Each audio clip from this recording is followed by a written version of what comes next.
So on the last episode of 42 Degrees From Here, I gave you a welcome aboard tour of the boat.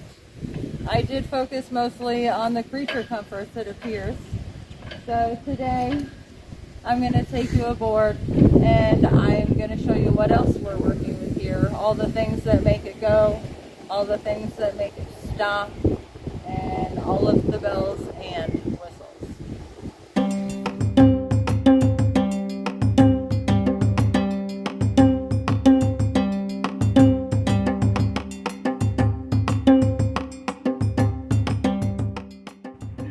Alright, so I have two lazarettes here in the cockpit. I have one here. It currently holds my auxiliary fuel tank because I'm currently having a fuel delivery problem with my inboard tank. It was something I inherited with the boat and it is currently ongoing. Despite a very interesting story, an afternoon that I had with the boat. So we're still dealing with that. So my current fucking deal here is this. Burns hardly any diesel. This is a 3-gallon tank here. I also store extra anchor line down here. I do have a spare anchor down here, which are all good things. But I'm topping off the fuel today because I've been up to some shit.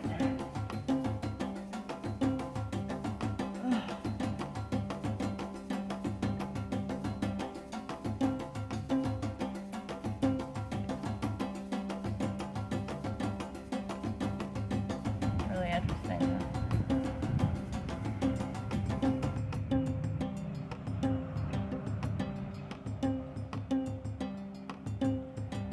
There's also access to my inboard fuel tank here. There's a little access. So back here in the cockpit beneath the wheelhouse, I have spare anchors. I have additional line. Yes, I am aware that none of them look ready to deploy right now, but that's all work in progress. I'm working on it. Here I have my emergency tiller, even though I do have wheel steering. That's something that I inherited here with the boat. Why don't you let me show it to you? My booty. Alright, so I think the majority of this stuff works quite well. I do like the wheel steering. The compass works nicely. I am all set up for electronics. I know I briefly touched on my compass in the last episode.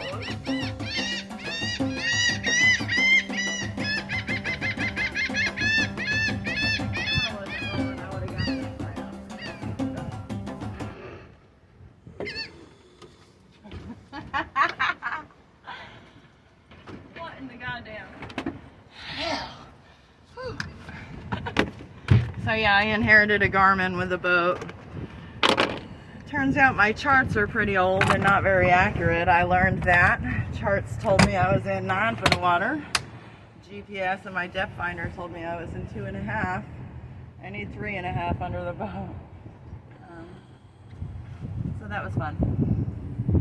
Because what is it they say about sailors? They're sailors who have run aground and they're sailors who lie. So, here we are. So here I have my control panel. Looks like the ducks running shit over there. So here I have my control panel. I have my kill switch, my choke here that I use to stop the engine.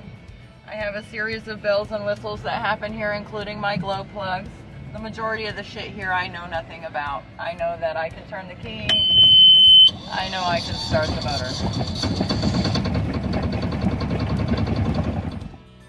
So I have a 1-cylinder Yanmar diesel engine, inboard motor on here. I think this is the original manual that I got when I bought the boat. So being an inboard motor, it's right down here in the companionway. Conveniently, the steps slid away to reveal this beautiful motor right down here. It's in excellent condition. It's got low miles on it. No, I can't tell you how many miles is low, but I do have low miles on it. Everything's nice and clean. It's been very reliable for me. I did some work recently on the water separator, the fuel separator down there. That was fun. I'll tell you a story about it in the future. I have some work that I'm needing to do back here.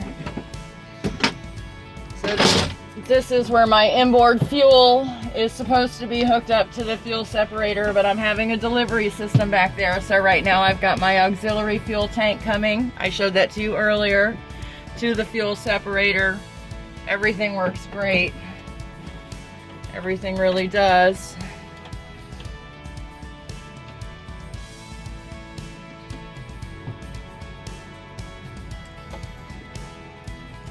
Checking the oil because I got shit going on. Had an oil change a little over 100 hours ago on the motor. Yes, I know 100 hours is about what I'm supposed to be changing it at. So I'll have one scheduled when I do the haul out I actually have coming up pretty soon. So that'll be fun when I get to show you what the boat really looks like down there. I got my strainer here. I've looked at it recently. Everything works really great. I'm not going to open it up for you today. But this is what we got going on with my motor, guys. Motor. So this here is my deluxe Harbor Freight 25-watt solar panel. Right now this is what's keeping my batteries topped off, keeping my cell phones charged when I'm aboard.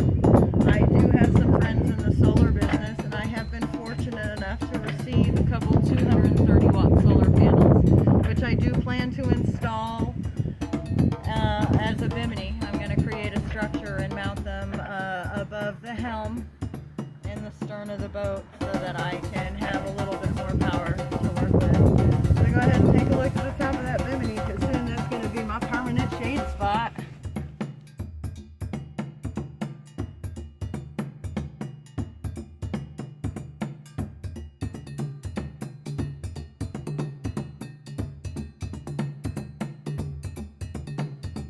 Alright, so I do have this VHF radio here.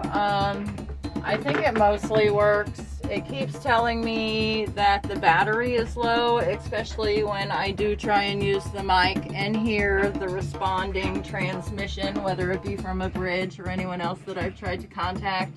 Kind of makes it a little bit challenging, so I need to look into that and figure out why it doesn't feel like it's getting enough of power while it's in use. So VHF radio, and let the Elks Club in Zephyr Hills, Florida know that I actually do have fire extinguishers on board. I have one right here, easy access, right next to the engine, the navigation station, the cockpit, and I also have a backup right here in one of my relatively easy to access storage compartments. So, to the Elks Club, safety.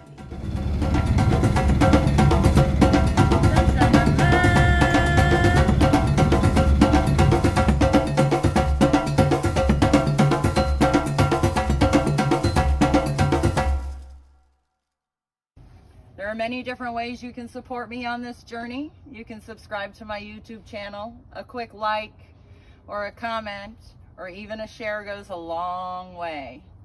You can follow the links to find Lunacy merch in the Beach House of Zen Etsy shop, or you can even visit my virtual tip jar to buy a girl a drink, because we might all need one for this. So stay tuned, guys. This is only the beginning. Woo!